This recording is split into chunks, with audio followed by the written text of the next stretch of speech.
Assalamualaikum warahmatullahi wabarakatuh. Kembali lagi dengan saya Fatimah dengan NIM 3219196 yang akan melanjutkan materi kedua tentang manfaat dan karakteristik dari ekonomi Islam. Apabila kita mengamalkan ekonomi syariah atau ekonomi Islam, maka kita akan mendapatkan manfaat dari mempelajari ekonomi tersebut. Di antaranya yaitu mewujudkan integritas seorang muslim yang kafah atau seorang muslim yang sempurna, tidak setengah-setengah muslimnya. Dan apabila terdapat seorang yang masih mengamalkan ekonomi konvensional dan masih melakukan kegiatan ekonomi secara konvensional juga, maka berarti Islamnya belum kafah atau belum sempurna. Yang kedua yaitu menerapkan dan mengamalkan ekonomi syariah melalui lembaga keuangan seperti bank, asuransi syariah, BMT, penggadaian, dan lain sebagainya. Jika kita mengamalkan lembaga yang bersifat syariah, maka kita akan memperoleh keuntungan dunia dan akhirat. Di mana keuntungan dunia yaitu kita akan memperoleh kesejahteraan, akan merasakan kenikmatan, dan keuntungan di akhirat yaitu kita akan mendapatkan pahala dan terbebas dari riba, di mana riba adalah hal yang diharamkan oleh Allah Subhanahu wa taala. Dan jika masih ada seseorang yang mengamalkan lembaga non syariah, berarti dia belum paham dan belum mengetahui apa itu ekonomi Islam. Yang ketiga yaitu mengamalkan ekonomi syariah melalui lembaga keuangan syariah, yaitu berarti mendukung kemajuan dari ekonomi Islam tersebut. Karena semakin banyak seseorang yang menggunakan lembaga keuangan syariah, maka akan semakin maju lembaga keuangan tersebut. Dan apabila semakin sedikit masyarakat atau kaum muslimin yang menggunakan lembaga keuangan syariah, maka akan semakin menurun tingkat kemajuan dari lembaga keuangan ekonomi syariah tersebut.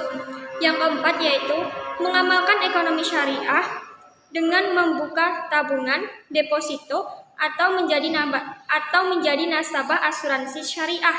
Berarti mendukung upaya pemberdayaan ekonomi umat, di mana dana yang terkumpul akan disalurkan dan dihimpun melalui lembaga yang real, yaitu lembaga yang terarah, sehingga kesejahteraan masyarakat akan merata dan semuanya seimbang, tidak ada yang berat sebelah. Dan kemudian karakteristik dari ekonomi Islam yaitu merupakan ciri khas dari ekonomi Islam tersebut.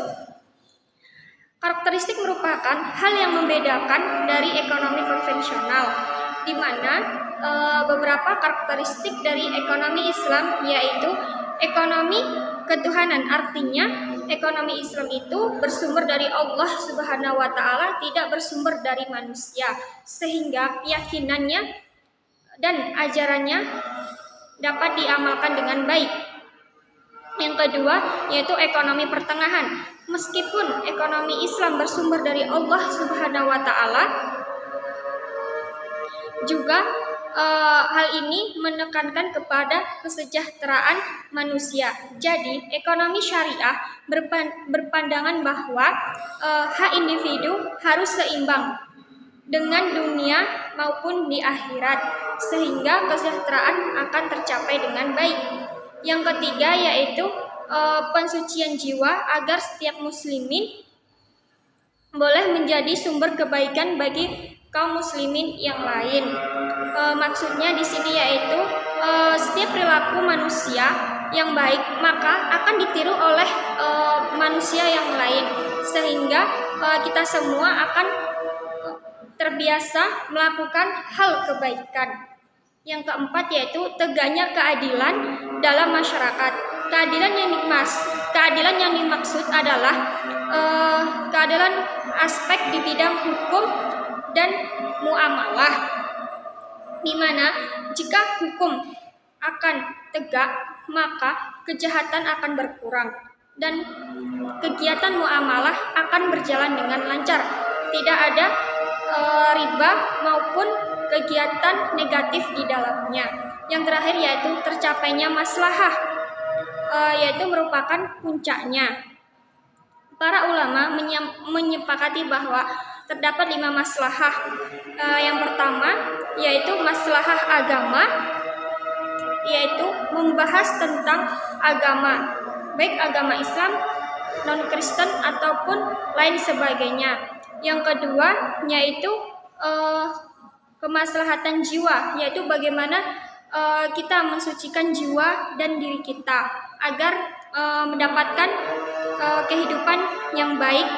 Yang ketiga yaitu kemaslahatan akal, yaitu bagaimana cara kita untuk berpikir dengan baik, karena akal yang baik akan mendatangkan pikiran yang baik pula, dan akal yang buruk akan mendatangkan pikiran yang buruk pula.